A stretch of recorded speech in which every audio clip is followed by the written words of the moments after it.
Nakaka-proud lang na makita ko yung aking mga pinaghirapan sa 3 years sa pagiging isang OFW. Ito yung aking kwento sa likod ng aking munting tagumpay. Magandang araw sa inyong lahat. Papakita ko sa inyo yung ating 3 taon na pinaghirapan sa abroad. So ito yung ating maliit na kwarto. Nilagyan natin ng chandelier, pinaganda natin kahit maliit lang, malinis.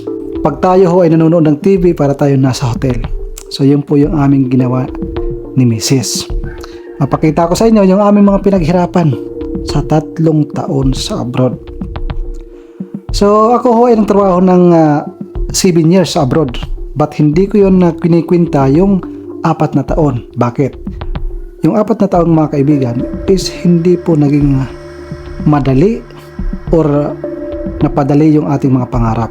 So napakaraming pagsubok mga kaibigan ang mga nangyari sa ating buhay. Sample na lang, yung hindi tayo sumasahod ng buwan-buwan, minsan 2 months, 3 months hindi tayo pinapasahod. Yun ang mga naranasan ko noong ako'y nagtatrabaho pa sa una kong company. Then nakalipat ako sa awa ng Diyos. Pangalawa, then nagsirado na naman.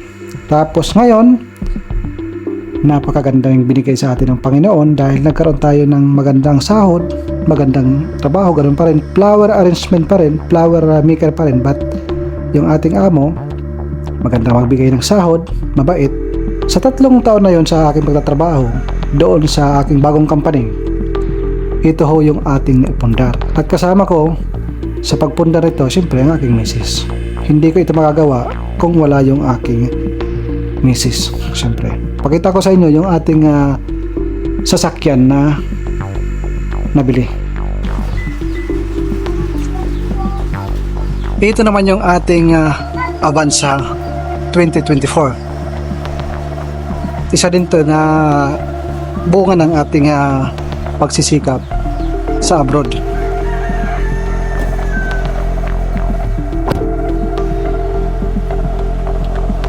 So ito yung ating sasakyan na nabili. Kasama ito sa 3 years na ating pinaghirapan.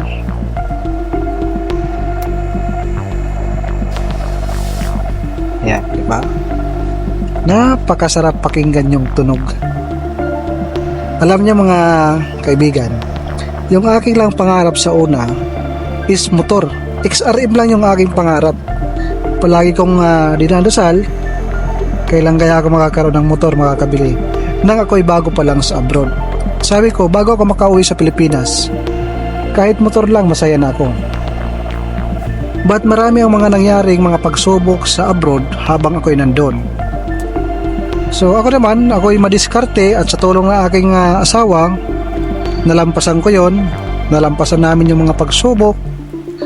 Basta napakaraming pagsubok bago ko makamit ang ganito kung anong meron kami ni Mrs. ngayon. Hindi ko ito mapapagtagumpayan kung wala yung aking asawa din. So, pakinggan nyo. Yun mga kaibigan, ako lang ho ay proud. Hindi ho ako nagpapasikat sa inyo. Ginawa ko rin ang video na ito para pag nandun kami sa abroad, makikita namin yung aming mga naipundar. Makikita namin kung mamimiss namin yung aming pinagagawang kwarto, yung aming sasakyan. Kasi minsan medyo nakaka-board, medyo nalulungkot kami. Ang ginagawa namin, tinitingnan namin yung mga naipundar namin kung anong meron kami. So sa ganun paraan, para natatanggal yung aming pagod na pag nag-uusap kami ni Mrs., parang pinag-uusapan namin na ganito na pala yung ating naabot. Yung dating nating simpleng pangarap na motor, ito na yung binigay sa atin ng Panginoon. Nakaka-proud, nakaka-touch.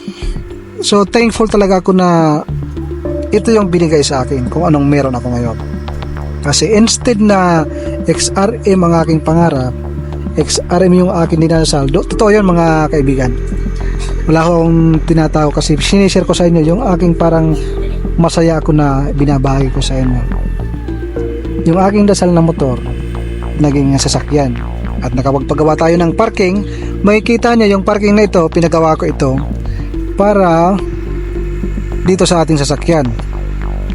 Nung darating na yung sasakyan, hindi pa ito napagawa yung parking, wala pa itong bubong. Kaya minadali namin ni Mrs. na ipagawa itong bubong.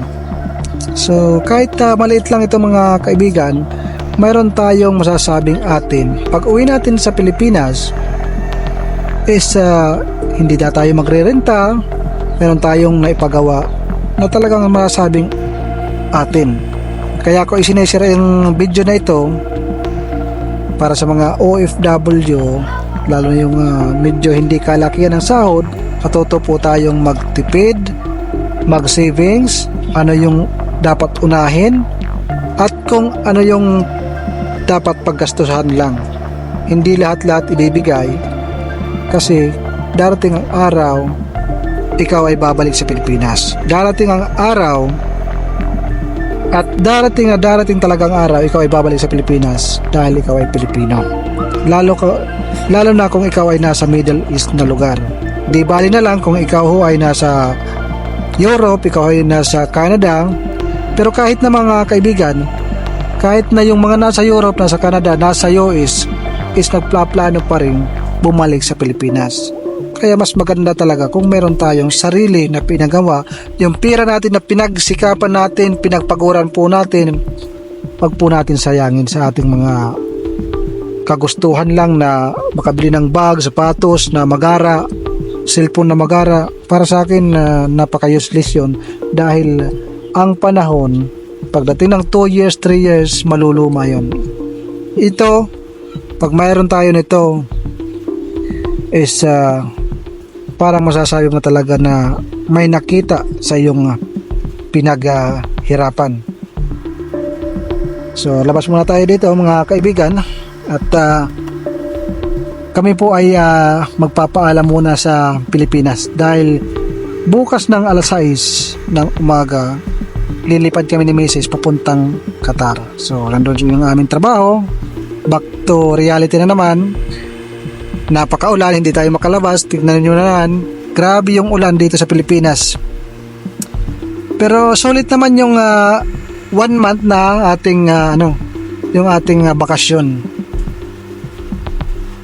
So paano mga kaibigan, hanggang dito na lang. Maraming salamat sa mga magsusubscribe sa akin. Ako po ay humingi sa inyo ng tulong. Sa iyong isang pag-subscribe ay napakalaking tulong po yun. Maraming salamat and God bless. Shout out sa ating mga OFW na patuloy na nakikipagsapalaran, nangangarap. Tuloy lang po tayo. Huwag kayong susuko. Partneran po natin ng dasal. Yan po yung importante. At huwag niyong papabayaan ang iyong sarili kasi once na kayo ay magkasakit, tandaan nyo, lalabas ang pera, wala nang papasok. Tandaan nyo yan. Kailangan huwag niyong pabayaan ng iyong sarili. So yan lang mga kaibigan. Maraming salamat and God bless. Shout out po sa inyong lahat.